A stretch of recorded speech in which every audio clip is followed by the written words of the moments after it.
Lucas se traînait dans la vie comme s'il portait le poids du monde sur ses épaules. À 25 ans, il avait déjà perdu le compte du nombre de fois où il avait simplement souhaité disparaître. La dépression, sa compagne indésirable depuis des années, semblait aspirer toute la couleur et la joie de son existence, ne laissant qu'un vide gris et étouffant.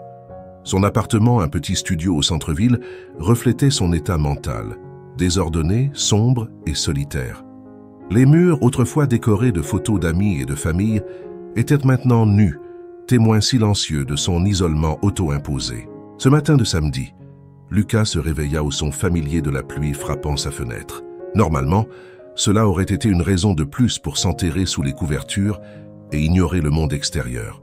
Mais quelque chose était différent. Une voix persistante dans son esprit, peut-être le dernier vestige d'espoir, le poussait à sortir. Avec un énorme effort, Lucas se leva, s'habilla mécaniquement et sortit dans la rue. La pluie fine et froide semblait vouloir le faire changer d'avis, mais il persista, marchant sans but dans les rues presque désertes. Ses pas le menèrent presque par hasard jusqu'à la porte d'un refuge pour animaux. L'enseigne défraîchie annonçait « foyer temporaire ». Adopter un ami. Lucas hésita un moment, la main planant au-dessus de la poignée. Pourquoi était-il là? Il arrivait à peine à prendre soin de lui-même, alors d'un autre être vivant. Avant qu'il ne puisse faire demi-tour, la porte s'ouvrit et une jeune employée l'accueillit avec un sourire chaleureux. « Bonjour, vous venez rencontrer nos petits amis ?» Lucas se surprit à hocher la tête, incapable de former des mots. L'employée, dont le badge l'identifiait comme Anna, le guida le long du couloir rempli d'aboiements et de miaulements. L'odeur de croquettes et de désinfectants emplissait l'air, mais il y avait quelque chose de plus, une énergie vibrante, pleine de vie. Au bout du couloir, un aboiement particulièrement aigu attira l'attention de Lucas. Dans l'un des derniers box, un chien de taille moyenne, au pelage marron et blanc, le regardait avec des yeux expressifs. Sa queue remuait frénétiquement, comme s'il attendait Lucas depuis longtemps. « Voici Max », expliqua Anna. « Il est arrivé il y a quelques semaines, sauvé d'une situation d'abandon. C'est un chien très spécial, mais il n'a pas encore trouvé sa famille. » Lucas s'approcha de la grille, ressentant une connexion inexplicable avec l'animal. Max pencha la tête, ses yeux bruns semblant voir au-delà de la façade apathique de Lucas, droit dans son âme tourmentée. « Je peux le toucher ?» demanda Lucas, sa voix rauque par manque d'usage. Anna ouvrit le box, et Max sortit calmement, s'asseyant au pied de Lucas. Avec hésitation, Lucas tendit la main, et Max la lécha doucement, comme pour dire « Tout va bien, je comprends ta douleur ». À ce moment-là, quelque chose se brisa en Lucas. Des larmes longtemps retenues commencèrent à couler librement. Il s'agenouilla, serrant Max dans ses bras qui resta immobile, offrant le réconfort silencieux dont Lucas avait tant besoin. Anna observait la scène, émue. Elle avait été témoin de nombreuses adoptions, mais rarement avait-elle vu une connexion aussi instantanée et profonde. « Vous aimeriez l'emmener chez vous ?» demanda-t-elle doucement. Lucas regarda Max, puis Anna, puis à nouveau le chien.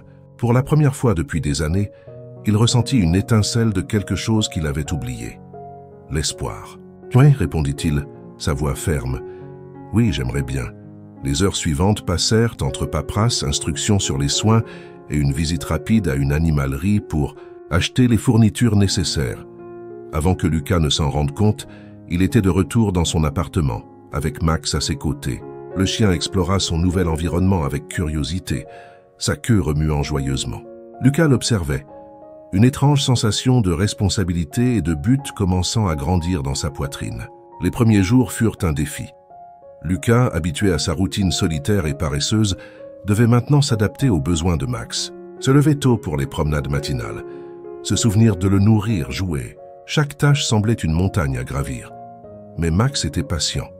Les jours où Lucas arrivait à peine à sortir du lit, le chien se couchait à côté de lui, offrant chaleur et compagnie silencieuse. Quand les ombres de la dépression menaçaient d'engloutir Lucas, Max était là, poussant sa main avec son museau, comme pour dire « Allez, tu peux le faire ». Progressivement, presque imperceptiblement, la routine commença à changer. Les promenades, autrefois un fardeau, devinrent des moments de paix. Lucas commença à remarquer des choses qu'il ignorait depuis longtemps. Le chant des oiseaux le matin, l'odeur de l'herbe fraîchement coupée dans le parc, le sourire amical d'autres propriétaires de chiens. Max ne jugeait pas. Peu importait si Lucas avait passé toute la journée au lit ou s'il avait réussi à faire un repas décent. L'amour du chien était inconditionnel, constant, un phare dans l'obscurité qui avait si longtemps enveloppé Lucas. Au fil des semaines, de petits changements commencèrent à apparaître. L'appartement, autrefois reflet du chaos intérieur de Lucas, commença à prendre vie. Les jouets de Max éparpillés sur le sol, un bol d'eau fraîche toujours plein, une couverture douce sur le canapé où il se blottissait pour regarder la télé. Lucas commença à prendre mieux soin de lui, pas seulement pour lui-même mais pour Max. Après tout, le chien dépendait de lui. Il recommença à faire des repas réguliers, prenait une douche tous les jours et commença même à faire des exercices légers pendant les promenades plus longues. Qu'un jour, alors qu'ils marchèrent dans le parc, Lucas entendit quelque chose qu'il n'avait pas entendu depuis longtemps, son propre rire. Max s'était complètement emmêlé dans sa laisse, tombant de façon comique, et le son du rire de Lucas résonna dans l'air, les surprenant tous les deux.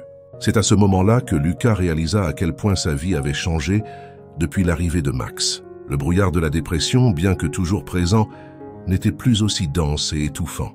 Il y avait des moments de lumière, de joie, d'espoir. Encouragé par cette prise de conscience, Lucas décida de franchir un pas qu'il évitait depuis longtemps. Il appela sa mère. La conversation fut hésitante au début, des années d'éloignement créant une barrière invisible. Mais quand Lucas commença à parler de Max, sa voix prit vie, et sa mère entendit, pour la première fois depuis longtemps, le fils qu'elle pensait avoir perdu. Le printemps arriva, apportant avec lui de nouveaux défis et opportunités. Lucas, inspiré par le changement dans sa vie, décida de chercher une aide professionnelle. Avec le soutien d'un thérapeute compréhensif, il commença à déterrer et à affronter les traumatismes et les peurs qui alimentèrent sa dépression. Le processus n'était pas facile.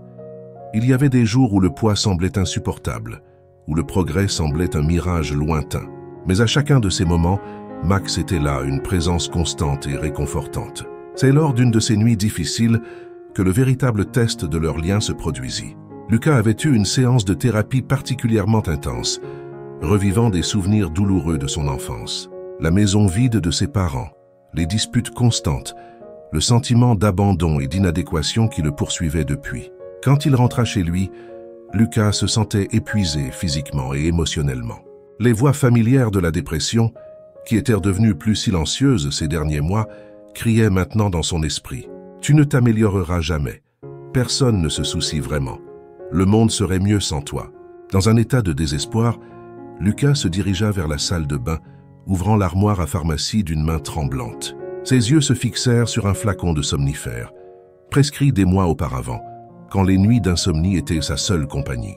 Le flacon à la main, Lucas s'assit sur le sol froid de la salle de bain, des larmes silencieuses coulant sur son visage. L'idée de simplement s'endormir et ne plus se réveiller semblait si tentante, si libératrice. C'est alors qu'il l'entendit, un grattement à la porte suivi d'un gémissement bas et angoissé. Max Saint-Lucas avait fermé la porte de la salle de bain, chose qu'il faisait rarement. Et le chien, sentant que quelque chose n'allait pas, essayait désespérément de le rejoindre. Les gémissements devinrent plus insistants, plus urgents. Lucas pouvait entendre Max sauter contre la porte, aboyant occasionnellement comme s'il suppliait d'entrer. « Va-t'en, Max » murmura Lucas, la voix étranglée. « Tu t'en sortiras bien sans moi. Quelqu'un s'occupera de toi. » Mais Max n'abandonna pas. Les sons de son angoisse pénétraient le brouillard de désespoir qui enveloppait Lucas. Soudain, une pensée traversa son esprit. Qui s'occupera de Max si je ne suis pas là? L'image de Max seul, confus, attendant un maître qui ne reviendrait jamais, frappa Lucas comme un coup de poing dans l'estomac. Il se souvint du jour où il l'avait adopté, des yeux confiants du chien, de la promesse silencieuse qu'ils s'étaient faite l'un à l'autre. D'une main tremblante, Lucas remit le flacon dans l'armoire et ouvrit la porte. Max lui sauta immédiatement dessus, léchant son visage frénétiquement, comme s'il voulait effacer chaque larme versée. Lucas serra Max fort dans ses bras, enfouissant son visage dans sa fourrure douce. « Désolé, mon ami, chuchota-t-il. Désolé, je suis là, je ne vais nulle part. » Cette nuit-là, Lucas dormit sur le canapé, avec Max fermement blotti dans ses bras. Quand il se réveilla le lendemain matin, il se sentit différent. Le poids sur sa poitrine, bien que toujours présent, semblait plus léger. La lumière du soleil entrait par la fenêtre, et Max le regardait avec ses yeux pleins d'amour inconditionnel. Lucas tendit la main pour caresser la tête de Max, un faible sourire, mais sincère, se formant sur ses lèvres. « Merci, mon ami, » dit-il doucement. « Tu m'as sauvé. » Dans les jours qui suivirent, Lucas partagea l'incident avec son thérapeute, qui l'aida à développer des stratégies plus saines pour gérer les moments de crise. Il décida également d'être plus ouvert avec sa famille et quelques amis proches sur ses luttes, trouvant un réseau de soutien dont il ignorait l'existence. Max continua d'être son fidèle gardien, toujours attentif aux humeurs de Lucas, toujours prêt avec une léchouille affectueuse ou un jeu joyeux quand il percevait que son maître avait besoin d'un coup de boost. Le voyage de Lucas était loin d'être terminé. La dépression n'est pas quelque chose qui disparaît simplement du jour au lendemain. Il y aurait encore des jours difficiles, des moments de doute et d'obscurité. Mais maintenant, Lucas avait quelque chose qu'il n'avait pas avant, l'espoir. Et à ses côtés, un compagnon poilu qu'il aimait inconditionnellement, lui rappelant constamment qu'il n'était pas seul dans cette bataille. Alors qu'ils marchaient ensemble dans le parc par un après-midi ensoleillé, Lucas regarda Max, son cœur débordant de gratitude. Qui aurait pu imaginer qu'un chien sauvé d'un refuge deviendrait son sauveur, son gardien, son meilleur ami? La vie, Lucas réalisa, nous présente parfois la lumière sous les formes les plus inattendues. Et parfois, cette lumière vient avec 4 pattes, une queue qui remue et un cœur plein d'amour inconditionnel. Si vous avez été ému par l'histoire de Lucas et Max, rappelez-vous que nous livrons tous des batailles, et parfois, l'aide dont nous avons besoin peut venir d'où on s'y attend le moins. N'oubliez pas de laisser votre commentaire ci-dessous, en partageant vos pensées ou même votre propre expérience. Et si vous n'êtes pas encore abonné à la chaîne, abonnez-vous maintenant pour ne manquer aucune de nos histoires inspirantes.